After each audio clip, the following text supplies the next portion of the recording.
Bien, eh bien, écoute, bienvenue Ludovic pour cette dernière séance, dernière ligne droite là, de nos rencontres pour cette année.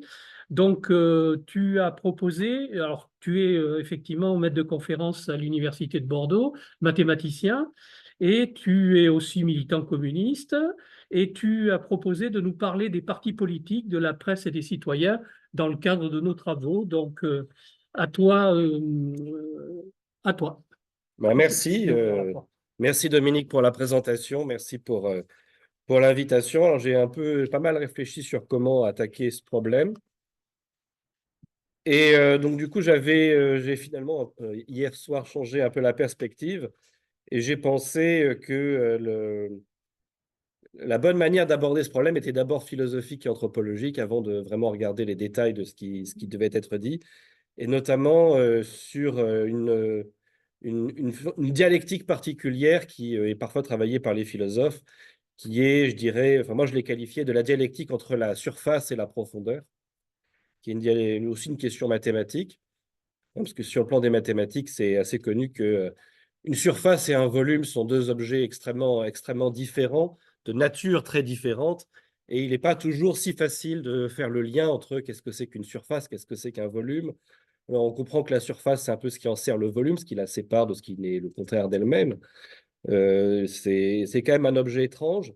Vous imaginez par exemple un polyèdre, vous le regardez, mais si vous regardez que d'un seul angle, ben, vous avez une surface. La vérité du polyèdre, finalement, apparaît quand on fait le tour, c'est-à-dire qu'on restitue son volume à partir de sa surface. Alors pourquoi je veux parler de surface? Parce que j'ai quand même tendance à penser que la surface, c'est un élément assez important dans l'anthropologie. C'est le synonyme d'interaction, hein, si vous voulez, la surface des choses. C'est un peu l'endroit où il se joue des phénomènes un peu spécifiques. C'est un ensemble de mesures nulles, infiniment fins, et pourtant il s'y joue des choses anthropologiquement fondamentales. Je pense à un professeur de philosophie à la retraite dans le 13e arrondissement de Paris qui donnait des cours d'éducation populaire et qui, pour faire comprendre cette notion de surface, prenait tout le temps l'image d'un coucher de soleil sur la mer. Vous voyez, on a le soleil qui se reflète, ça fait une rivière dorée et magnifique. Et cette rivière n'existe que à la surface des choses. Et dès que vous trempez le doigt d'un millimètre dans l'eau, ben vous êtes déjà plus sur la surface. Et donc, c'est une notion un peu bizarre. Il y avait un autre aspect sur la notion de surface qu'il travaillait bien. C'était quand on aime quelqu'un, qu'est-ce qu'on aime chez lui ou chez elle? On a envie de répondre tout, hein, ça c'est l'amour un peu idiot, mais c'est naturel de répondre ça. Alors, ce philosophe répondait, mais alors du coup, si jamais j'enlève presque rien, la peau, ça change rien, c'est presque rien, la peau. Alors t'imagines la personne, on voit les muscles, les vaisseaux sanguins, c'est l'horreur absolue. C'est bizarre, oui, cette notion de surface. C'est presque rien, et pourtant, il se joue anthropologiquement des choses assez essentielles. Mais en même temps, on n'aime pas la peau. Si on n'avait que la peau, ça serait pareil, ça serait épouvantable. Donc, il y a une espèce de dialectique à comprendre entre finalement cette notion de surface et la profondeur, au sens de la profondeur de l'eau, hein. C'est évidemment sans l'eau, il n'y aurait pas le reflet du soleil sur l'eau, mais le reflet n'est pas l'eau, c'est l'interface entre. Donc, cette notion d'interface et de profondeur, de surface, on comprend que ça a un lien avec les partis politiques et la presse, hein, intuitivement, dans la mesure où finalement les partis politiques, ça serait la profondeur en un sens, et la presse, ça serait la surface des choses, mais aussi l'interaction nécessaire des partis politiques avec le reste de la société. Donc c'est un peu ces éléments-là que j'aimerais étudier dans cette dialectique de la surface et de la profondeur. Donc il y a des déclinaisons de cette dialectique plus ou moins heureuses, mais bon, je vous en propose. Je pensais à Platon, vous savez, la caverne de Platon, où il essayait de comprendre le vrai et l'illusion. Sur le fond de la caverne, il y a des figures qui circulent, et ça, c'est l'illusion, et il explique la difficulté qu'il y a à accéder au vrai. Alors, il y a quand même une faiblesse chez Platon, c'est que c'est pas un dialecticien, donc il ne fait pas le lien entre les illusions sur le fond de la caverne et la vérité. Mais en général, les illusions, elles sont pas tout à fait c'est pas n'importe quoi, les illusions dans lesquelles on vit, hein, vous savez. C'est pas par hasard que les hommes autrefois pensaient qu'ils étaient le centre de l'univers. Il y a des raisons anthropologiques à cela profondes. Vous savez, c'est terrible de découvrir qu'on n'est pas le centre de l'univers. Vous imaginez le prix qu'on doit payer pour vivre dans le centre de Bordeaux et tout d'un coup on découvre qu'on est un banlieusard de l'univers. C'est épouvantable. C'est J'avais aussi noté la notion d'imagination chez Pascal. Donc lui, il essaie de comprendre pourquoi est-ce qu'il y a l'importance de l'imagination, l'importance des croyances, des représentations dans la vie humaine. Pareil, là, c'est l'opposition entre le vrai et le vraisemblable hein, qu'il a travaillé. Hier, oui, c'était hier, nous avons Yvon Quignou qui nous a parlé d'idéologie. Il avait opposé la science et l'idéologie, comme si la science était la profondeur et l'idéologie la surface des choses. Et il avait pris le temps de rappeler qu'on ne pouvait pas faire une distinction à la hache si claire entre science et idéologie, qu'on ne pouvait pas se débarrasser de l'idéologie d'une manière si claire, si nette et aussi radicale qu'on pourrait le concevoir avec une approche purement scientifique. Il avait qualifié cela de positivisme scientiste. Hein, je rejoins tout à fait ce vocabulaire. Et d'ailleurs, si jamais je reprends cet exemple de nous ne sommes pas le centre de l'univers, la science a démontré que c'était le cas, mais avant que ça soit accepté, il a fallu des modifications idéologiques de très très grande ampleur pour que, enfin, l'idée que nous ne soyons pas le centre de l'univers soit, ma foi, finalement relativement supportable et quelque chose de relativement raisonnable. Une autre déclinaison de cette dialectique de la surface et de la profondeur, c'est la différence entre le léger et le sérieux. Hein. Vous savez que si vous êtes un intellectuel et que vous faites des blagues, eh bien, vous n'êtes pas sérieux. Vous êtes quelqu'un suspect qu'il ne faut pas forcément écouter, un peu un guignol. Pourtant, des fois, certaines personnes, une petite plaisanterie au milieu de leur conférence rendrait la chose nettement agréable. Mais la dialectique du léger et du sérieux est, je pense, quelque chose de pas à négliger tant que ça, tellement il y a des choses qui ont l'air extrêmement légères et frivoles et qui pourtant relèvent d'enjeux tout à fait majeurs. Je donnerai un exemple tout à l'heure dans le cas de la presse. Et donc, une des déclinaisons, enfin, de cette dialectique de la surface et de la profondeur, il y a les partis et les médias. Les partis, pourquoi c'est la profondeur? Parce que c'est quand même des gens qui se lèvent le dimanche matin pour aller militer, pour aller distribuer des tracts ou m'écouter parler, ce qui, je ne sais pas lequel est le plus pénible, à vous de choisir. Mais donc, c'est quand même la représentation d'aspirations réelles, profondes, majeures de la société. Donc, je dirais que le parti, c'est du côté de la profondeur et les médias du côté de la surface au sens à la fois du lieu des illusions et du mensonge, mais aussi de la nécessaire interaction de la profondeur avec le reste de la société. Et donc, on ne retire pas la surface avec autant de facilité. En pratique, on ne peut même pas le faire. Hein. Il y a toujours la surface des choses existe. Vous savez, dans la dialectique, normalement, il y a trois moments. Il y a le moment du positif, il y a le moment du négatif et le moment de la nécessaire et synthèse. Alors, je dirais que la profondeur, ça serait le positif, mais qui n'existe pas sans son négatif, qui est la surface des choses, le lieu de l'illusion. La synthèse, c'est quoi? Moi, j'ai envie de dire que c'est une synthèse nécessairement anthropologique, en tout cas humaniste, à savoir le fonctionnement de l'esprit humain. Je dirais que le fonctionnement de l'esprit humain, c'est un fonctionnement dans lequel il y a une place énorme accordée à la surface, et je dirais même que la vérité des choses, on y accède uniquement grâce à la surface. Si jamais vous prenez la science, il y a d'abord des observations avant que les calculs et les théories ne viennent confirmer ce que nous avons réussi à comprendre, à voir, c'est-à-dire toujours de manière plus ou moins illusoire, par manière de nos sens, l'impression des réalités sur la rétine de nos yeux, par exemple. Alors, question, c'est comment fonctionne l'esprit humain? Quelle est la production matérielle de l'esprit humain? Comment est-ce qu'on passe d'une animalité qui n'est pas humaine à l'esprit humain, puisque vous n'êtes pas sans savoir que l'humain n'a pas toujours existé, donc il y a bien eu une production matérielle de l'humanité, en particulier de son esprit, de son cerveau. L'esprit humain est fait de matière. Alors, il y a une chose importante sur laquelle beaucoup de biologistes qui travaillent sur la question de l'évolution ont pas mal observé. Je crois qu'hier, Patrick Thor avait été cité. Je pense que c'est un biologiste intéressant pour des marxistes à lire, qui rappelle l'importance de la vie symbolique, non pas chez l'être humain, mais chez l'animal en général, et plus précisément chez les vertébrés, donc c'est-à-dire avec quand même un encéphale, un cerveau qui fonctionne, et qui émerge à partir d'une vie non symbolique. Hein. Les plantes n'ont pas de vie symbolique, les huîtres non plus, ce genre de choses. Pourtant, déjà, chez les meutes de loup, on voit une vie symbolique qui émerge. Il y a un mâle dominant qui affirme sa domination par un ensemble d'attitudes, une manière d'être, et les autres affirment leur soumission par une attitude, une manière d'être, le positionnement de la tête, des oreilles, ce que vous voulez. Et donc, il y a une vie symbolique chez les animaux qui est déjà un fait à comprendre. Comment émerge la vie symbolique dans la matière? Donc là, l'élément qui est souvent cité comme cause explicative de l'émergence d'une vie symbolique, c'est les questions sexuelles. Ce qu'explique Patrick Thor et beaucoup de gens autour de lui, enfin autour de lui, d'accord avec lui, dirons nous plutôt, sur les questions de l'évolution, c'est que la reproduction sexuée est un avantage sélectif majeur, car elle permet deux choses. Premièrement, de brasser les gènes, hein, renouveler l'espèce, et également de sélectionner les individus capables et les individus non capables. Si vous êtes malade, eh bien, vous ne pouvez pas vous reproduire, et donc justement, ça ne se transmet pas dans les générations qui suivent. Et donc, la reproduction sexuée est un avantage sélectif majeur. Et une manière de sélectionner les mâles ou les femelles lors de leur reproduction sexuée, eh bien, c'est de faire les fameuses danses des amours que l'on connaît de certains animaux, d'avoir un pelage qui est en bonne santé, qui a la bonne couleur, qui a le bon aspect. Et donc, la reproduction sexuée est une manière d'expliquer l'émergence de cette vie symbolique, c'est-à-dire que l'animal est, entre guillemets, programmé pour être capable d'identifier, ah ben, ce mâle, il est malade, celui-ci, il est en bonne santé, je le sais parce que le pelage a la bonne couleur, les yeux ont la bonne couleur, il est capable de faire la danse des amours de l'espèce en question, et donc émerge au sein de la nature un avantage sélectif qui est du coup la vie symbolique et qui après prendra des dimensions plus grandes dès que l'espèce commence à devenir, à se comporter en meute, ce qui est aussi un avantage sélectif. La vie symbolique continue à se développer, à s'accroître, à s'enrichir, et donc se déploie une vie symbolique très forte. Et la vie symbolique, c'est vraiment le lieu des surfaces, le lieu des apparences.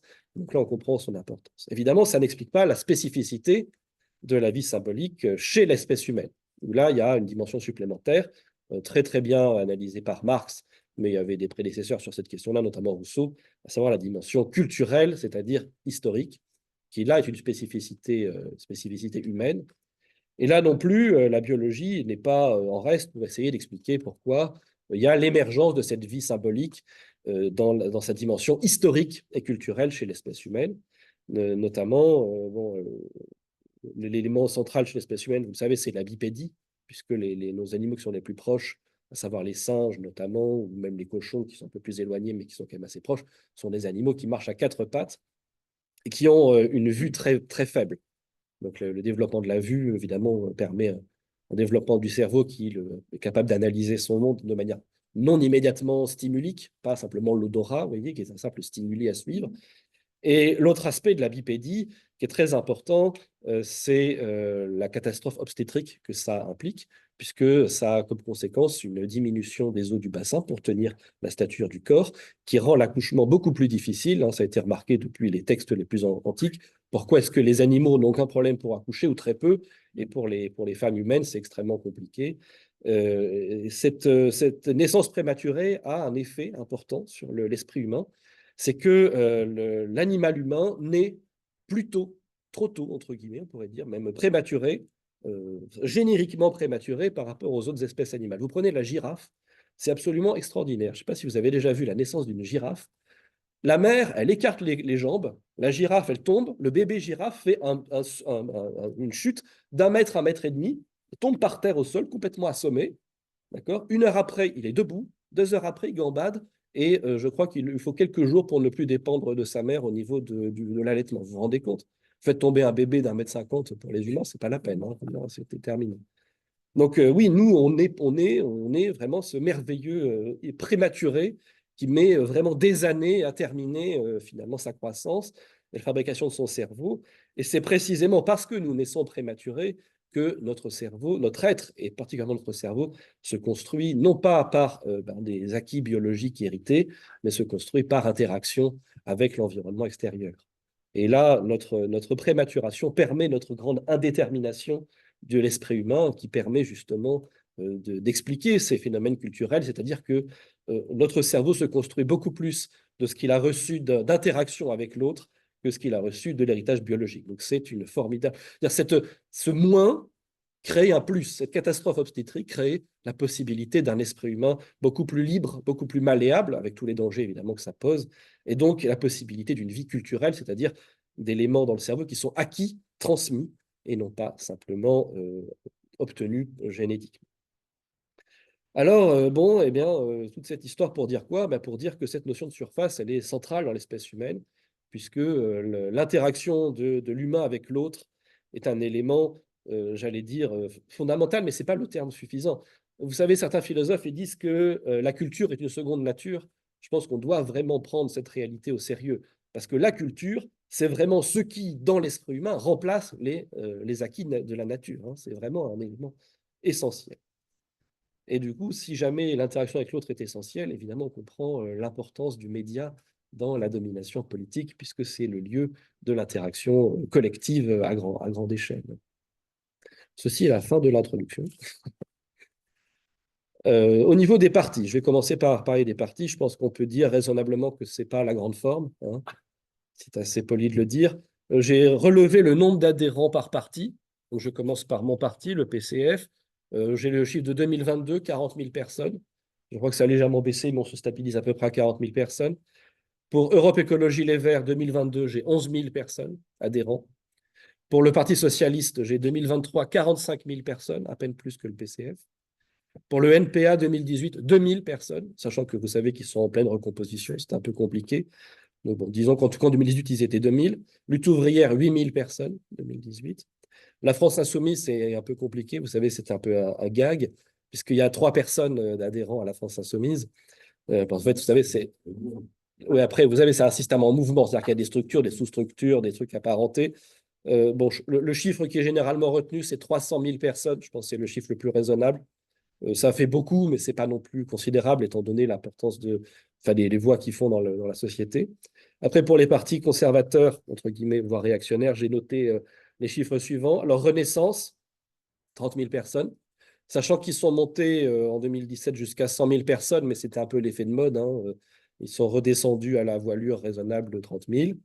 Le Modem, qui est en pleine disparition, j'ai noté 12 000 personnes. Alors, comme ils n'avaient pas de candidat, en fait, je voulais le chiffre pour Jean Lassalle, mais je ne le connais pas. Mais comme c'est une scission du Modem, je me suis dit que ça doit être à peu près la moitié de 12 000 personnes. Au niveau des Républicains, le chiffre de 2022, c'est 91 000 personnes. C'est un parti qui a une implantation locale très forte. C'était déjà le cas par le passé, mais ça reste très modeste, hein, 91 000 personnes, quand on pense qu'on est 50 millions d'adultes à peu près. Pour ce qui est du Ramassis national, alors eux, ils n'ont pas de chiffre officiel. C'est déposé en préfecture. Enfin, c'est comme la France insoumise, on ne sait pas vraiment combien ils sont. En général, eux, ils revendiquent 50 000. Les observateurs disent plutôt 20 000, estimés, à peu près. Debout la France, 15 000. Et Reconquête, eux, ils sont 100 000. Mais vous savez que c'est pareil, c'est les effets de mode. Je pense qu'assez vite, comme pour La République En Marche, ça va redescendre dès qu'on demandera aux gens de mettre à jour leur cotisation, on verra bien qui était militant sincère et qui est venu là parce qu'il y avait de la lumière. Le chiffre à garder en tête, je pense, c'est qu'il y a 1% de la population adulte en France qui a sa carte dans un parti politique. Ça, je pense que c'est le chiffre important à avoir. À mon avis, l'objectif, c'est 100%. Ça me paraît un objectif raisonnable et nécessaire si on veut parler de vie démocratique et de vie politique dans un pays, il me semble. Au niveau des syndicats, c'est 6%, donc c'est mieux. Ça, c'est quand même pas non plus la panacée. Alors, je voulais faire une petite pause sur quelle est la différence entre un individu et un citoyen. Parce que vous savez que quand la République bourgeoise parle de citoyen, on est quand même assez surpris du genre de concept qu'on peut entendre, hein, c'est-à-dire un type qui vote et qui est prié de fermer sa gueule le reste du temps, essentiellement. Donc, pour moi, un citoyen, c'est le contraire de ça. Un citoyen, c'est quelqu'un qui est partie prenante d'un collectif et à ce niveau-là participe à la vie politique de manière active, régulière et pas simplement délègue le pouvoir. Donc, évidemment, dans une citoyenneté complète, il y a le parti politique qui est un élément incontournable. Pas forcément le parti tel qu'il existe, hein. On peut penser à d'autres formes de militantisme si vous le voulez, mais en tout cas, c'est nécessaire de concevoir un citoyen comme étant un acteur politique et pas un type qui choisit son maître. Voilà. Alors, je fais une petite incise sur les autres formes de militantisme, que ce soit associatif ou alors les groupuscules gauchistes plus ou moins organisés, horizontaux, ce genre de questions. Après, il y a le caritatif, c'est aussi du militantisme. Je le distingue quand même de la forme parti qui se présente aux élections, qui négocie avec les pouvoirs publics, qui négocie avec les capitalistes, ce genre de questions, pour de nombreuses raisons. Déjà parce que ce n'est pas toujours facile d'évaluer le nombre de personnes qui sont engagées dans ce genre de militantisme-là, informel, horizontal ou associatif. Et puis, c'est pas toujours facile non plus d'évaluer à quel point la capacité de ces mouvements, disons, qui ne sont pas des partis politiques, à leur capacité à transformer la société. Parce qu'un parti politique, on peut dire, voyez, par exemple, à Paris, le PCF a négocié avec le PS la construction de X logements sociaux, ils les ont obtenus, ils ont été construits ou pas. Là, on voit si le parti a été capable d'obtenir ou pas. Quand on fait de l'agitation symbolique, je ne dis pas que ça ne change rien, j'ai parlé de l'importance des symboles, donc je suis très tranquille, mais on ne peut pas le mesurer, d'accord? C'est compliqué à mesurer. Et puis après aussi, quand est-ce qu'une association est militante? Moi, mes parents sont dans une association de défense des oiseaux rares en Camargue, mais est-ce qu'ils sont militants? Non, ils organisent des balades pour sensibiliser les gens à ce que c'est. On ne peut pas vraiment catégoriser ça comme militant, pourtant, ça a quand même un effet sur la société. Donc, je pense que la notion de parti est la bonne notion si on veut vraiment mesurer l'activité militante de transformation sociale d'une structure politique donnée. Ce qui ne veut pas dire qu'il faut délaisser ces éléments-là, mais à mon avis, ça doit être complémentaire d'une activité dans un parti, même s'il ne présente pas de candidat. Alors, au niveau de la presse, évidemment, c'est là que se jouent tous les enjeux politiques, parce que vous pouvez faire les partis les plus merveilleux du monde. Si jamais vous avez une presse, enfin une presse des médias, quoi, qui est en main de la bourgeoisie et qui est déterminée à ce que rien ne change, eh bien, vous avez réussi à créer la partie 1 de la dialectique, c'est-à-dire la profondeur, mais sur la surface, c'est-à-dire la presse, eh bien, vous êtes dans l'échec. Donc, il faut évidemment, dans une dialectique, faire travailler les deux pôles ensemble. Et donc là, évidemment, la presse aux mains des milliardaires, c'est un slogan, mais ce n'est pas qu'un slogan, c'est une réalité qui pèse énormément sur la vie de la presse. Là, je renvoie par exemple au livre de Aude Lancelin qui s'appelle Le Monde libre, où elle raconte comment elle s'est fait licencier du Nouvel Observateur. Non, c'est plus le Nouvel Observateur, ça a changé, quoi. Et c'est vraiment, pour ceux qui disent que les actionnaires n'ont pas d'influence sur le fonctionnement des journaux et sur la décision de qui monte et qui descend dans ces structures-là, vraiment, là, ça remet les pendules à l'heure très, très, très bien. Alors, qu'est-ce qu'il y a comme type de journalistes? Bon, il y a des journalistes très bien. Déjà, il y a des journaux très bien qui ne sont pas des journaux des milliardaires. Citons l'Humanité, par exemple, mais il y en a d'autres. Et parmi les journaux aux mains des milliardaires, il y a des bons journalistes quand même. Je veux dire, on trouve de temps en temps des articles de très bonne qualité, très intéressants. Mais on peut dire quand même que la majorité de ce qui sort, c'est des choses pas terribles, et des choses qui sont vraiment soumises, on peut dire, aux milliardaires, aux capitalistes. Donc alors il peut y avoir des soumis, des vendus, il peut y avoir des réactionnaires, et puis il y a aussi des partisans zélés qui sont confits dans l'idéologie bourgeoise et qui prient, militent et communient dans ce genre d'ânerie. Mais bon, il y a un peu tout ça, aussi des connards, je pense qu'on peut le dire raisonnablement. Alors, on peut penser qu'aux mains de l'État, c'est mieux. Et puis, bon, en général, quand on regarde les détails, on se rend compte que la presse aux mains de l'État, c'est quand même pas la panacée. Et c'est pour ça qu'à titre personnel, je suis tout à fait hostile à un service public de l'information, parce que je ne crois pas, vu qui tient l'État, nous aurons vraiment une presse de meilleure qualité. Et là, c'est vraiment un éloge du pluralisme qu'il faut faire à ce niveau-là. Bon, alors, qui détient la presse est un élément important. C'est pas suffisant. Là, bon, moi, je suis pas un amateur de Bourdieu, mais il faut reconnaître que sur ce sujet, il a quand même fait le boulot, vraiment de manière très précise. C'est une nécessaire analyse sociologique des médias, c'est-à-dire que c'est quand même les médias eux-mêmes ont un certain positionnement social. C'est pas des prolétaires comme on imagine de type Jean Gabin dans La Bête humaine. Vous voyez, c'est quand même des intellectuels, des gens qui ont un parcours, qui ont déjà un milieu social dans lequel ils ont grandi particulier, qui ont une certaine éducation, qui ont suivi certaines études, qui ont fréquenté certains milieux, notamment dans les milieux politiques en général. On ne va pas trop fréquenter le militant de base qui distribue les tracts au pied des tours, vous voyez. Donc là, il y a quand même aussi voilà, une analyse sociologique sur, disons, les intellectuels à faire, et particulièrement les intellectuels médiatiques. Ça ne suffit pas de se contenter de dire que c'est des vendus, même s'il y en a qui sont des vendus. Et donc, les effets de cette presse aux mains du capital et aux mains des classes sociales les plus sympathisantes spontanément du capital a des effets terribles, que ce soit sur de très nombreux éléments. J'avais noté les mensonges médiatiques. Parce que là, sur la question des guerres, c'est assez surprenant, même terrifiant, de voir la quantité de mensonges qu'on nous a déversés. Maurice Lemoine, dans la présentation qu'il avait faite, a rappelé les mensonges sur l'Amérique latine qui ont été déversés sans jamais qu'une excuse ou une sanction n'ait été prononcée vis-à-vis des gens qui faisaient ces mensonges-là. Enfin, c'est quand même les mensonges sur la question des guerres, c'est des mensonges où il y a mort d'homme, il y a des guerres à la clé.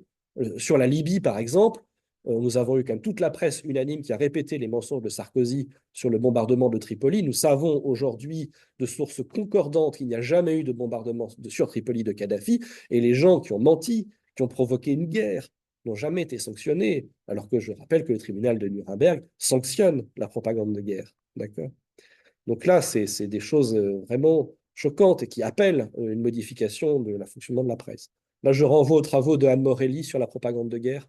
Elle a fait des livres et des conférences remarquables. Sinon, il y a Noam Chomsky, évidemment, incontournable sur ces questions-là. Mais la complicité des médias dans les crimes de guerre de l'Occident civilisé est un élément incontournable et à dénoncer sans relâche. Alors, ce n'est pas le seul aspect. Il y a évidemment les éléments aussi de diffusion culturelle, plus ou moins explicites, plus ou moins sous-jacents. Des inconscients collectifs à transformer, ils aiment beaucoup ça, essayer de modifier les habitus, transformer les gestes des gens, leur goût, leur désir, leur manière d'être, essayer de fabriquer l'individu, le contraire du citoyen, replié sur lui-même, qui ne pense qu'à lui, qu'à sa petite famille, qu'à sa petite identité régionale, religieuse, ce genre de choses. La jouissance immédiate, ces questions-là. Là, je vois les pubs de voitures, par exemple, c'est vraiment la caricature. Hein. Je suis dans ma bagnole, je suis tout puissant avec ma carapace de fer, je vais sur des routes infinies. En pratique, tu es dans les embouteillages pendant des heures, mais évidemment, c'est la charme de la propagande, c'est d'inverser le réel comme ça. Moi, j'ai aussi une dent extrêmement forte contre les humoristes de plateau télé ou de radio. Là, c'est la dialectique du léger et du sérieux qui revient. Je trouve que bon, on peut rire de la politique, mais il y a une manière de rire qui rend hommage et qui grandit les choses. Vous avez remarqué que c'est jamais cette manière de rire-là qui est proposée. Hein. C'est toujours un humour qui rabaisse les choses, qui montre ce que ça a de sale, de dégoûtant. Et moi, je trouve ça que quand il y a, je ne sais plus quel humoriste là s'est fait clouer en place, crucifié en place publique pour avoir fait une plaisanterie de mauvais goût sur Netanyahou. Moi, je dis, bon, on peut le défendre si on veut, mais vraiment, moi, ce genre d'humour, c'est cette manière de rabaisser la politique en faisant pouet-pouet camembert, moi, m'interroge. Et en fait, je pense que c'est même un élément central du dispositif de domination, hein, de faire passer la politique pour quelque chose de finalement pas très sérieux, pas très intéressant.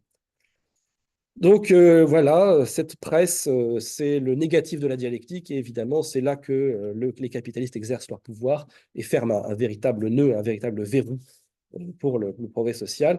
Et donc, ce que je disais, c'est qu'il y a quand même une analyse à faire sur la petite bourgeoisie intellectuelle. Ce terme, en général, ne fait pas plaisir. C'est un terme polémique, hein, parce que ce n'est pas une vraie petite bourgeoisie avec propriétaire, etc. Mais c'est une petite bourgeoisie psychologique, c'est-à-dire qui se sent autorisée à donner des leçons de morale, à expliquer aux gens ce qu'il faut dire, penser, aimer, goûter, etc. Le terme est de Jean-Pierre Garnier, un urbaniste anarchiste de bonne facture.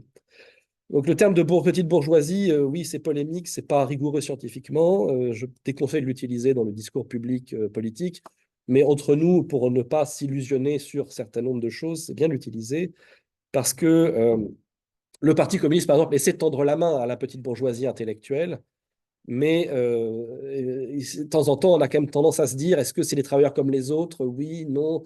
C'est pas clair, en fait, comme question. C'est pas bien tranché. Je vois, il y avait le propos de Frédéric Mélier était intéressant, notamment la dernière fois, puisqu'il disait, il faut tendre la main à cette classe sociale-là sans se faire d'illusions sur, évidemment, son positionnement de classe, sur voilà, la difficulté qu'il peut y avoir à les faire participer voilà, à l'effort populaire, finalement, de transformation sociale, puisque cette position surélevée d'intellectuel qui conçoit, qui forme, qui transmet, qui manage aussi les ouvriers, crée quand même un sentiment de classe. C'est pour ça qu'on doit parler de petite bourgeoisie intellectuelle, de sentiment de supériorité qui peut les amener à pencher d'un côté ou de l'autre de la balance. Et si on n'a pas les petits intellectuels de notre côté, la presse, on n'arrivera pas à la raisonner. C'est-à-dire que moi, je me souviens de situations extrêmement pénibles où, en général, dans les classes populaires, si vous leur dites que la presse vous ment, c'est très facile de les convaincre. Hein. Ils savent ce que c'est qu'être exploité, ils savent ce que c'est qu'un patron. Si vous leur dites que la presse ment, sachant qu'elle est aux mains des patrons, ils y arrivent. C'est pas très compliqué. Par contre, si vous dites à, je ne sais pas, un prof du secondaire que la presse ment quand il répète, enfin, quand il dit ceci ou cela, là, il faut longuement discuter. Hein, ça dépend qui, mais en général, il faut longuement discuter.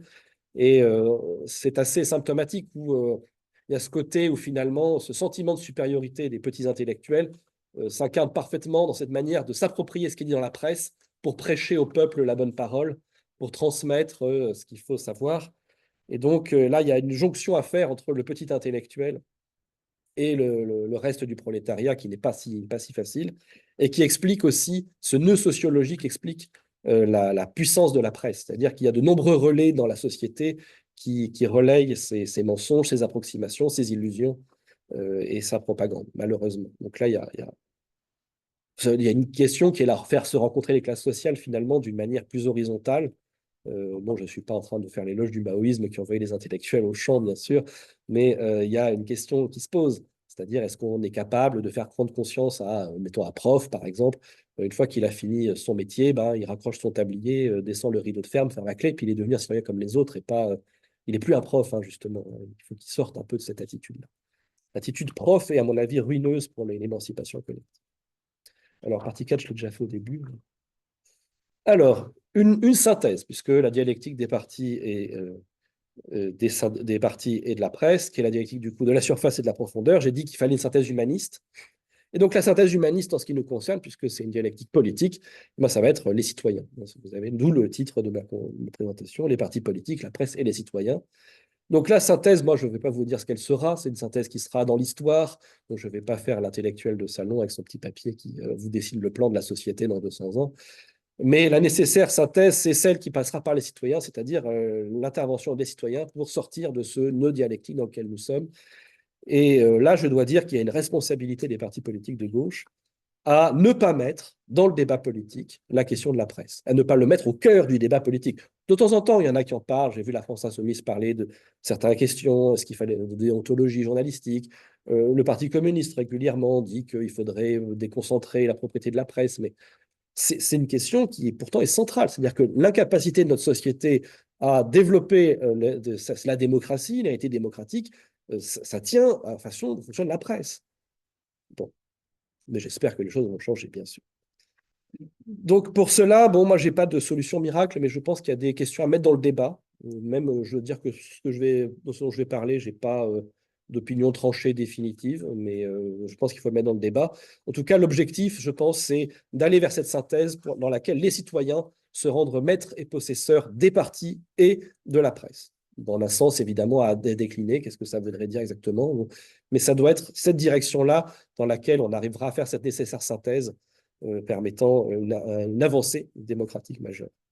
Premièrement, une sixième république, ça, à mon avis, c'est incontournable, dans laquelle le citoyen a sa part et n'est plus simplement un type qui vote pour le chef suprême qui lui-même a tous les pouvoirs, avec évidemment toutes les mensonges, manipulations, les tournements qu'on connaît. La question du vote obligatoire me pose problème, parce que si c'est le vote obligatoire sans changer le cirque médiatique actuel, c'est vraiment pas la peine. Donc le vote obligatoire, c'est à garder, je pense, hein, pour appliquer les citoyens, mais ça me paraît insuffisant, en tout cas, sans une réforme médiatique majeure. On a parlé hier avec M. Pénard-Ruiz de la révocabilité des élus, de la remise sur la table, révocabilité par les citoyens, bien sûr, c'est un élément important. La question du référendum d'initiative citoyenne, vous savez que les Gilets jaunes ont remis ces questions-là sur la table. C'est compliqué comme problème parce qu'on ne sait pas trop ce qui peut en sortir. Et on ne sait pas qui choisit les questions aussi. Donc là, évidemment, il faudra aussi, si jamais on décide de mettre ça en place pour faire réintervenir les citoyens dans la vie publique, il faudra des processus nous assurant que c'est aussi les citoyens qui choisissent les questions, hein. Parce que si c'est pour faire comme Macron ou après des manifestations contre la réforme des retraites gigantesques, il fait un référendum sur l'immigration, vous voyez, ça c'est un outil vraiment réactionnaire, hein, le référendum. C'est un bon outil parce que ça oblige les citoyens à se positionner sur un problème, à condition que ce soit eux qui aient la main sur les questions, bien sûr. L'alignement des salaires des élus sur ceux des ouvriers spécialisés, je pense que c'est une chose que le parti défend, qui est une chose très, très souhaitable. De manière générale, essayer d'avoir, voilà, de développer les liens entre les élus et la population, ce qui n'est pas toujours le cas. Pour ce qui est des politiciens corrompus, vous savez que régulièrement, on a le droit à des procès qui sont des mascarades, hein. Vous avez vu notre bien-aimé, vénéré garde des Sceaux, qui, à la suite de négociations avec la droite, dont nous n'avons pas les détails, c'est sorti de... C'est que extraordinaire. Il est coupable, mais il n'avait pas l'intention d'être coupable, donc il n'est pas coupable. Vraiment, on est arrivé à un niveau d'abaissement de la justice française qui est grotesque. Donc là, les politiciens corrompus, déjà durcissement des peines, parce que pour moi, un politicien corrompu fait du mal à la démocratie, ce qui est pour moi à peu près aussi grave que de la délinquance de bas étage, même la pire, je crois, et surtout des jurés populaires, hein.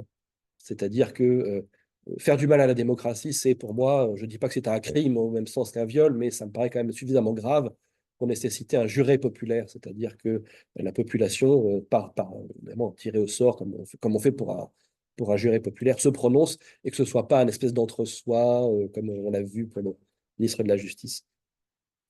Je pense que c'est pareil pour les journalistes corrompus. Je pense que des gens qui font l'appel, enfin oui, qui appellent à la guerre, qui appellent notre pays à rentrer en guerre, là, ça nécessite, alors évidemment pas tout de suite, hein, il faut une période un peu de transition, où on laisse la poussière retomber, analyser ce qui s'est passé, mais quand on voit des journalistes qui ont appelé la France à rentrer en guerre contre la Libye sur la base de mensonges, sans vérifier leurs sources, voire carrément en mentant et en témoignant, là, j'ai quand même tendance à penser que des sanctions s'imposent. Des sanctions pour les journalistes corrompus et pour les journaux qui publient ça sans distance critique, sans un travail de, je sais pas, d'éditeur en chef.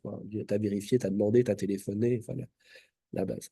La France Insoumise parle souvent de conseils déontologiques pour les journalistes. Ça peut être une idée intéressante.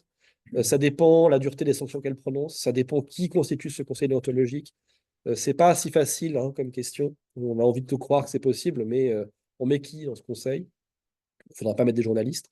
Moi, je dis s'il faut mettre des gens, s'il faut mettre les partis politiques, qui sont les premières victimes de la façon dont fonctionne la presse. Mais après, sous quelle modalité, comment s'assurer que... bon, c'est pas si facile.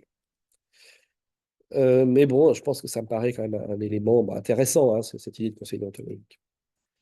Au niveau du financement de la presse, puisque j'en ai parlé, là, il faut vraiment desserrer les taux qui fait peser le capital et, à mon avis, aller beaucoup plus loin que ce que propose le Parti communiste. C'est parce que, essentiellement, dire il ne faut pas qu'il y ait de concentration de la presse aux mains de quelques milliardaires. Bon, effectivement, si jamais, au lieu d'être soumis à un capitaliste, on est soumis à 200 capitalistes, bon, c'est sûr que ce sera mieux. On peut jouer les uns contre les autres, s'assurer des équilibres, mais je pense que c'est très, très insuffisant. Moi, je pense que à partir du moment où la presse joue un rôle politique, démocratique aussi important que les partis politiques, à partir de là, il faut les mêmes critères de financement que pour les partis politiques. Les mêmes. Des choses aussi exigeantes. C'est-à-dire, on ne peut pas être propriétaire d'un parti politique. Pareil pour la presse. Interdit. C'est fini. La presse est une institution autonome de la propriété privée des bonnes productions. Un parti politique, on ne peut pas avoir quelqu'un qui arrive et qui fait un chèque de 10 millions d'euros. Voilà, je crois que c'est 8 000 la majoration. Pareil pour la presse, etc. etc. Il y a des contraintes quand il s'agit de rendre les comptes. C'est très contraignant un parti politique au niveau du financement. Pareil pour la presse. Là, il faut vraiment être sur cette question-là et mettre cette question-là dans le débat public. Il faut dire que la presse doit être aussi surveillée sur le plan financier et aussi contrainte que les partis politiques. Après, il y a une idée qui est de Julia Cagé. Là, pour une fois que les SOSDEM ont une idée intéressante, il faut quand même leur rendre hommage, qui est la question des bons pour l'égalité citoyenne, qui consiste à dire, finalement, un parti politique, comment ça fonctionne quand c'est financé? Eh bien, nous avons un milliardaire qui fait un chèque de 8 000 euros, puis qui demande à tous ses amis millionnaires, il en a beaucoup, de faire un chèque de 8 000 euros. Et alors, en plus, c'est défiscalisé, c'est-à-dire que c'est lui qui choisit quel parti politique l'État va financer. Enfin, c'est pas comique. Et ce que Julia Cagé proposait, c'était de dire, à un moment donné, par exemple sur une feuille d'impôt, ou par exemple, c'est le plus simple, hein, eh bien, chaque personne donne une liste de partis politiques sympathisants, et en fonction de la liste donnée par chaque citoyen, eh bien, l'État finance sur cette base-là les partis politiques. C'est-à-dire que bon, on aurait par exemple chacun une enveloppe, je ne sais pas. Savons que Je vais premier lui couper le journal son. socialiste de France a été nommé l'Humanité. Voilà, donc chacun aurait une enveloppe, mettons, de 100 euros ou 1000 euros, ça dépend, il faudrait regarder les chiffres en détail, et pourrait l'attribuer à son choix à, mettons, un ou plusieurs partis politiques. Et donc, du coup, ça serait, là, pour le coup, l'intervention des citoyens pourrait décider massivement de où va l'argent public pour financer la vie politique, au lieu que ce soit quelques particuliers riches qui utilisent l'argent public par le biais des défiscalisations. Donc ça, c'est un élément intéressant. Ça peut marcher aussi pour la presse, hein, où chacun déclarait dans sa feuille d'impôt, ben moi j'aime tel journal, telle chaîne de télé, telle radio, et ça financerait ce genre de choses. Bon, ça peut poser différents problèmes, notamment des risques pour la presse. Ça a un côté gourou, hein, c'est-à-dire j'appelle le peuple à financer mon émission de merde. Bon. Mais ça me paraît être un outil intéressant, en tout cas à travailler et à mettre dans la discussion politique. Après, il y a aussi un autre élément, moi, qui m'intéresse, c'est l'obligation d'adhérer à un parti politique. Ça pose un problème, c'est que dès que vous faites un truc obligatoire, les gens ont une réaction immédiate, c'est une réaction de rejet. Mais c'est très compliqué, mais le problème, c'est qu'il y a quand même une barrière à l'adhésion des partis politiques qui est des fantasmes véhiculés par la presse. Là, il faut quand même se le dire. Le nombre de gens qui sont sympathisants de partis politiques de gauche, PC, France Insoumise, NPA, Lutte ouvrière, Vert, etc. Je leur dis, mais tu es militant, tu viens en manif, tu aimes parler de politique, pourquoi tu ne prends pas ta carte dans tel parti où tu te sens en proximité? Oh mon Dieu, mais vous n'y pensez pas, cher ami. Moi, parler en public, c'est impossible. Ma gueule, évidemment. Je vois bien que tu parles en public, là. Bon. Et il y a vraiment des fantasmes vraiment ridicules. Oh, je ne veux pas qu'on me force à parler en public. Enfin, personne ne va te forcer. Qu'est-ce que tu racontes? C'est très compliqué. Et il y a une barrière psychologique très forte à prendre sa carte dans un parti. Là, donc l'obligation d'être adhérent, juste adhérent, me paraît une solution à ce problème. Mais évidemment, il faut se méfier du retour de bâton, c'est-à-dire éventuellement des gens qui disent ah, c'est la dictature, enfin, ce genre de questions, le rejet naturel.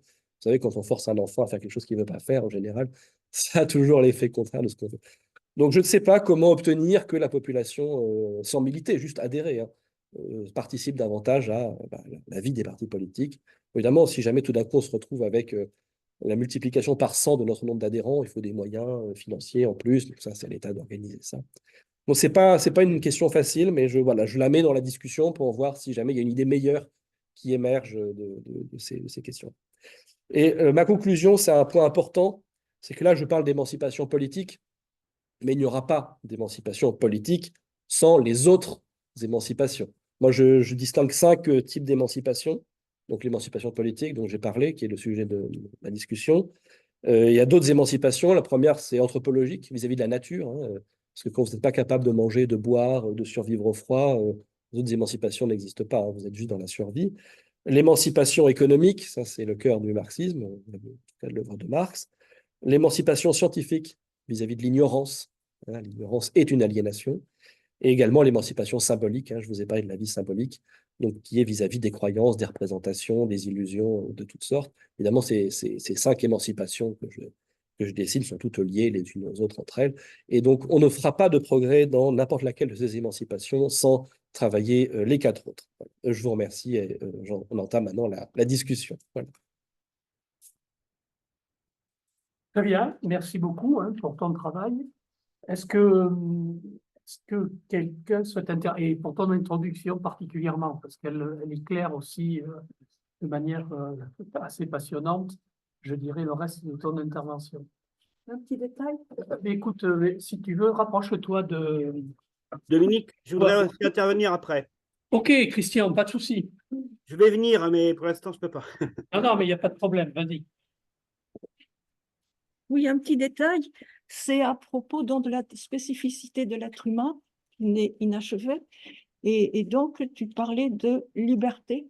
Ensuite, enfin, je ne sais pas si je dirais liberté, parce que liberté, c'est qu'on peut choisir. Or, à ce moment-là, est-ce qu'on a le choix? Je dirais disponibilité, capacité d'accueillir quelque chose qui arrive de l'extérieur, mais en aucun cas liberté, parce que à ce moment-là, on apprend une manière d'être au monde par rapport à l'environnement, comme on apprend une langue. Et tu apprends une langue maternelle, entre guillemets, et tu t'inscris là-dedans d'une manière inconsciente, sans savoir ce qu'il y a derrière. C'est-à-dire, il y a déjà une hiérarchie, une hiérarchisation, une manière de nommer les choses, de prendre certaines choses en considération et pas d'autres, qui est déjà posée. Donc, à ce moment-là, il n'y a pas de liberté, quoi. On ne peut pas dire qu'il y a une liberté à ce moment-là. Alors, je répondrai en disant qu'il y a une liberté en puissance. À partir du moment où tu as une indétermination, Oui, il y a une ouverture des possibles qui n'existait pas avant. Donc, tu as une liberté en puissance. Mais après, il y a l'acte suivant qui est l'acte de libération, c'est-à-dire d'explorer ces possibilités-là. Et là, c'est le rôle de l'émancipation, précisément, de permettre à l'individu et au collectif voilà. de transformer cette liberté en puissance. C'est un potentiel. Oui, D'accord. tout à fait. Mais en même temps, c'est risqué, parce que suivant ce que tu as dans le livre, Absolument. alors, par exemple, c'est vrai qu'on peut avoir un grand développement technique, on peut avoir un développement artistique, avec créativité, avec pire et le meilleur dans ce qu'il y a dans la créativité. Et puis, en même temps, par rapport aux animaux, Nous, on a un tout petit peu perdu nos limites. Le monde animal, dans ce qu'il a, dans son rapport à l'évolution, il a gardé un rapport avec ses besoins, ses fonctions et ce qu'il y a dans son environnement. C'est-à-dire qu'il est régulé pour ne pas dépasser dans ses besoins les possibilités, l'offre de l'environnement. Et nous, avec notre liberté, on a complètement perdu ça. Et c'est quand même là le côté négatif de ce potentiel, si tu veux, et c'est peut-être ça aussi qui nous amène où nous en sommes maintenant. Je pensais à autre chose, je crois que ce qui est important pour les gens, c'est de valoriser à un moment donné ce qu'ils sont, et même comme je disais pour le Covid, voilà, les petits métiers qui ne sont pas valorisés. Je crois que les gens ont besoin de retrouver une dignité pour justement ne pas être pris à admirer un petit peu n'importe quoi, rechercher n'importe quoi. Il me semble que ça, c'est important. Et je crois qu'actuellement, il me semble que si le Rassemblement national, enfin bon, le mouvement populaire dans leur ensemble, hein, je crois que ce qu'ils ont d'attractif, c'est que on leur donne un bouc émissaire, alors que les autres mouvements politiques en demandent un effort, une prise de conscience des problèmes et un effort. La possibilité de donner un bouc émissaire, c'est évidemment plus attrayant que de se poser soi-même des questions. Je crois que ça, c'est quand même quelque chose qui est... Et je crois qu'il faut aussi, de l'autre côté, trouver contre quoi, d'une manière plus concrète peut-être, il faut arriver à lutter pour s'émanciper et pour sortir des crises dans lesquelles on est. C'était, voilà, Merci. petit détail. Merci. Bon, je vais laisser Oui, je voudrais. Pardon, vas-y. Mais je voudrais revenir sur ta problématique qui me semble absolument importante et de montrer. Alors, moi, je suis Christian Mallory, donc je travaille, je suis anthropologue de l'art, et donc je travaille sur le rapport entre art et médias, et je suis de plus en plus persuadé que cette question est fondamentale, étant donné que les médias ne font de moins en moins de la médiation et de la remédiation.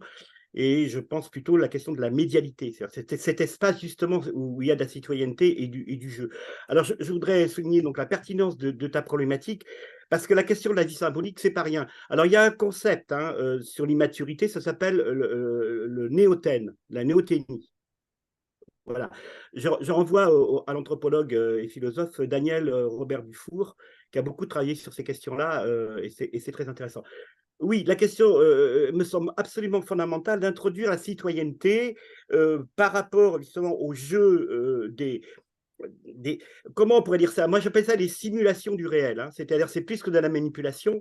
Il y a le trafic des représentations dans la société du spectacle, mais dans ce que j'appelle la société de l'hyperspectacle, il y a plus qu'un trafic des représentations, un trafic au sens frauduleux, il y a de la simulation. C'est-à-dire que le gros problème, c'est que ça se présente, c'est comme la télé-réalité ou la publicité, ça se présente comme des éléments fictionnels, mais qui peuvent peut-être devenir réels. C'est-à-dire, je suis malheureux, je peux peut-être devenir euphorique dans le monde de la publicité, étant entendu que l'information est dysphorique parce que je suis impuissant à agir en tant que citoyen et je n'ai à me contenter que d'être ce que j'appelle alors un individu, je suis d'accord avec toi, mais un individu consommateur. Ça veut dire que je suis là, passif, en train d'avoir simplement et de me mesurer aux autres ma capacité de consommation. Alors, consommation de biens et de services concrets, mais aussi consommation symbolique. C'est-à-dire dans le fait que, alors moi je travaille beaucoup sur la question matérielle des supports.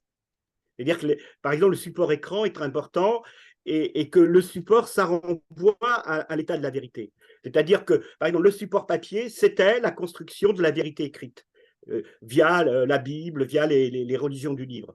Et que progressivement, on est passé dans une vérité qui n'est plus écrite, qui peut être à la fois enfin, dans la société du spectacle audiovisuel, mais sans l'importance de la télévision, et maintenant hyper audiovisuel, c'est-à-dire du fait que constamment l'hyperspectacle nous renvoie pas simplement à l'expérience du réel et de la réalité sociale, mais l'expérience des écrans dans lequel on va, chez les plus faibles, confondre en fait le fictionnel, enfin le fait, ce qu'on peut appeler une proposition juridictionnelle, qui renvoie soit à des faits concrets, c'est-à-dire à du factuel, mais aussi à du fictionnel. Et on ne sait plus mesurer ce que j'appelle l'imposture, si la proposition, elle est de l'ordre de la fiction ou de l'ordre d'une réalité. Donc, pourquoi le Front National est intéressant? Parce qu'il crée non pas simplement des virtualités, mais des simulations qui vont dire, de toute façon, oui, il y a la question du bouc émissaire, mais ça, il faut renvoyer à René Girard, mais c'est pas simplement ça. Elle désigne l'ennemi, mais ça on connaît, mais elle désigne un monde. Alors, il y a beaucoup de propositions, et j'arrête là, sur la vie meilleure, hein, l'idée de l'aspiration, parce que l'aspiration du bonheur publicitaire, c'est aussi la vie meilleure, hein, dont parle Aristote et compagnie. Mais cette vie meilleure, elle est possible pour eux si on se débarrasse. Alors, c'est pas que le champ politique, d'ailleurs, tu l'as dit, c'est le champ politique et de la vie ordinaire qui fait un tout. Si on se débarrasse de l'ennemi, c'est-à-dire l'immigré, et donc c'est facile. Et j'aspire à une vie bonheur. Et ça va être un problème, effectivement, pour le Parti communiste et pour les partis de gauche, de faire comprendre qu'effectivement, l'expérience du monde, c'est à la fois une expérience euphorique et dysphorique, et une expérience de responsabilité. Il ne s'agit pas de culpabiliser les électeurs du Front National. Voilà. Sur tout ça, donc, encore merci, ça me fait penser, on aura l'occasion d'en reparler. Merci beaucoup. Et qu'est-ce que tu penses de mes petites idées, là, voilà, en passant? Vas-y. Alors, tu termines ton Oui, bah, je vais intervention, mais compris en donnant des éléments à Christian, il n'y a pas de souci. Oui, bah, sur le ramassis national, je pense qu'il a répondu quand même en partie à ces questions-là. C'est-à-dire que là, on voit bien que cette dialectique de la surface et de la profondeur est vraiment à l'œuvre, parce que le bouc émissaire, c'est vraiment le lieu des illusions. C'est le chiffon rouge qu'agite le toréador pour que le taureau ne lui fonce pas dessus. Et effectivement, j'ai l'impression quand même que les partis progressistes font un travail justement de fond, pour ça que je parle de profondeur, mais qui n'est pas forcément perçu comme tel. Donc là, ça renvoie à des questions, oui, notre capacité à investir aussi la surface des choses et pas seulement le fond. Sur l'aspect que tu avais évoqué, donc sur une société qui serait très développée scientifiquement, culturellement, mais qui serait complètement aliénante, là, je te renvoie parce que c'est vraiment un point avec lequel je suis vraiment très, très d'accord à la conclusion que j'ai faite. C'est-à-dire que les émancipations, il y en a 5 pour moi, vraiment les plus importantes, et elles marchent vraiment ensemble. Et que vraiment, on n'aura jamais une société épanouie qui n'aurait investi qu'une seule de ces 5 émancipations. Ça, c'est clair. Donc, oui, là, voilà. Tu les rappelles? Moi, tel que je les propose, hein, évidemment, elles sont là. La première, c'est anthropologique, c'est-à-dire vis-à-vis des contraintes de la nature, manger, boire, survivre en hiver, l'avortement, bien sûr, c'est dedans, hein, ce genre de choses. Vis-à-vis des contraintes de la nature, économique, les contraintes économiques, donc de la vie économique, c'est le marxisme essentiellement, les classes sociales, ces questions-là. Les questions scientifiques, l'ignorance, c'est s'émanciper de l'ignorance. Symbolique, donc les croyances, les représentations, les manières de faire, les manières d'être, l'inconscient, ces choses-là. Et la 5e, celle sur laquelle je travaille, donc politique, prendre le pouvoir. Voilà, prendre le pouvoir. Pareil, il faut vraiment les mener les 5 à la fois. Et après, sur ce que tu disais sur le spectacle, Christian, là, c'est pareil, je renvoie, c'est toujours la même chose, c'est l'utilisation du clinquant, du bling-bling, pour enfermer les gens dans des pratiques voilà, qui sont contraires à ce qui devrait être leur aspiration spontanée vers le bien, je dirais, en parlant un peu comme Marc Sangnier. Mais c'est vrai, c'est vraiment en plein dans la thématique que j'essaie de développer, ces questions-là. Voilà. Tu voulais intervenir, Monique, mais vas-y. Je ne vais pas prendre du temps. Hein. Non, mais viens peut-être plus près pour que ta question soit enregistrée, tout simplement. Viens prendre ma place.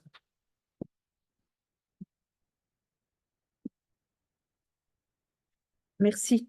Oui, merci beaucoup pour votre exposé qui me donne beaucoup, moi, à penser également et à réfléchir, notamment sur votre dialectique surface-profondeur. Je dois dire que je ne m'étais jamais véritablement posé la question par rapport à mon entrée, moi, justement sur les questions de l'émancipation, qui est la question de l'importance de l'égalité femmes-hommes et la révolution féministe, hein, parce que pour moi, elle est une vraie révolution aussi. Donc, dans cette représentation du monde, dans la construction de l'enfant, évidemment, la question, voir le monde à partir de l'égalité réalisée ou qui se réalise dans les faits chaque jour au quotidien pour l'enfant est quelque chose de très important parce que nous ne savons bien, quand on a évidemment comme nous la chance d'avoir vécu depuis assez longtemps, que ce n'est pas du tout la même chose que de grandir avec une société où il y a complètement, où il y a de l'inégalité constante dans les rapports hommes-femmes et une société qui construit quand même un certain nombre d'actes d'égalité. Bon, ça, on le voit bien hein, quand on a la chance, comme nous, de vivre assez longtemps pour pouvoir observer ça.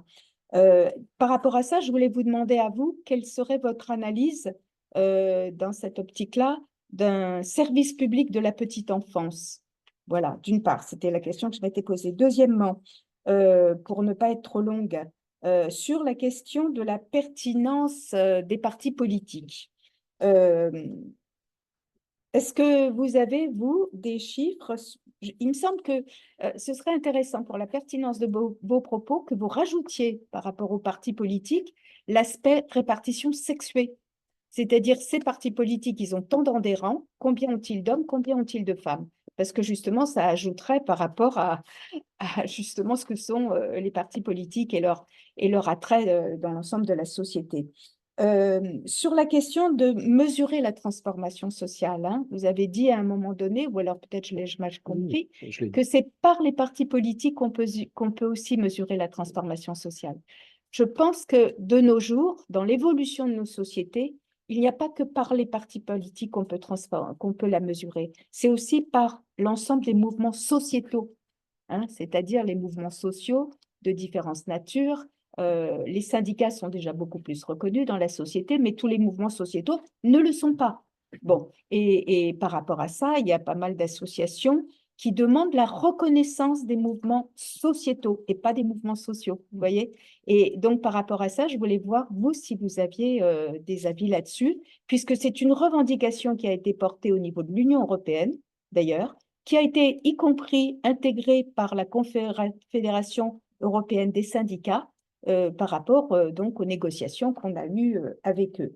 Voilà, donc quelle est votre position sur cette possible reconnaissance de plus grande ampleur, évidemment, pas seulement au niveau de l'Europe, mais des mouvements sociétaux comme porteurs de transformation sociale. Voilà. Et par rapport aux médias, alors là, je suis complètement d'accord avec vous, je dois dire. Moi, je trouve qu'il y a quelque chose qui est vraiment un problème, c'est que quand on voit même les interviews qu'on peut avoir dans les médias, où ils nous demandent d'être extrêmement courts et brefs, comment évoquer une pensée complexe en si peu de temps et en si peu de mots. On n'est même plus dans une vulgarisation, en fait, de nos pratiques et de nos analyses. On est dans quelque chose qui est un détournement de la pensée, donc un détournement des pratiques, et qui ne peut pas du tout permettre aux personnes à qui on s'adresse d'éveiller leur conscience, quoi. Voilà. Merci. Merci. Alors, sur la petite enfance, moi, je n'ai pas travaillé, donc je ne vais pas répondre à la question. Je connais pas assez. Pour ce qui est de la répartition sexuelle dans les partis politiques, je n'ai plus les chiffres en tête, mais c'est effectivement une question importante, hein. Nous avons du mal à avoir des partis politiques qui font militer des femmes. Ça, c'est très clair. Avec à peu près autant de difficultés que nous avons du mal à faire militer dans les milieux populaires. C'est le même genre de problématique où voilà, il y a la barrière psychologique qu'il faut franchir pour prendre sa carte dans un parti politique est très compliqué à franchir quand on ne vient pas de milieu déjà militant, ce genre de choses. Pour ce qui est de mesurer la transformation sociale, je parle bien de mesure, c'est-à-dire au sens expérimental du terme. C'est-à-dire qu'il y a un parti politique, mettons, qui a fait le mariage homosexuel, pas un autre. Ça, c'est objectif. Mais effectivement, derrière, il y a toute une subjectivité qui a été modifiée par de nombreux mouvements, de nombreuses actions militantes. Et ça, on ne peut pas tellement le mesurer. Donc, c'est l'intérêt, justement, d'avoir les deux, d'avoir un parti politique dans lequel on a obtenu ça. On a obtenu tant de je ne sais pas ce que vous voulez. Et de mouvements ou, disons, de structures qui sont moins dans, justement, le mesurable, le négociable, l'objectif. Et du coup, oui, la reconnaissance de mouvements sociétaux. Moi, je n'aime pas sociétal, je préfère symbolique. Voilà.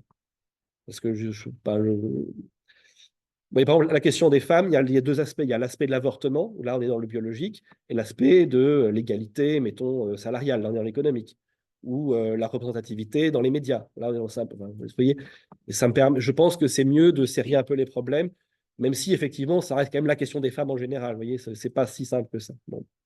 En tout cas, non, je maintiens que mesurer la transformation sociale, c'est le parti politique qui le fait. Mais ça ne veut pas dire que c'est lui qui l'apporte, la transformation sociale. Il y a d'autres éléments dans la société qui modifient les croyances, les représentations, les rapports économiques, etc. Donc, ça serait ma réponse. Je ne sais pas si c'est totalement ce que Très bien. c'est Mais clair. écoute, c'est une bonne manière, à mon avis, de terminer ton intervention En tout cas, d'ouvrir la et discussion. d'ouvrir la discussion, évidemment, sur les problématiques que ça pose. Parce que là, on n'a rien enfin, on a tout à résoudre, justement, Voilà, puis il y a à l'intervention. le faire ensemble. Mais la question symbolique, elle est fondamentale. Tu as entièrement Ah, mais raison. tout à fait. Parce qu'on pense que le symbolique, c'est comme ça, c'est léger, mais c'est beaucoup plus compliqué. Absolument, absolument. Merci.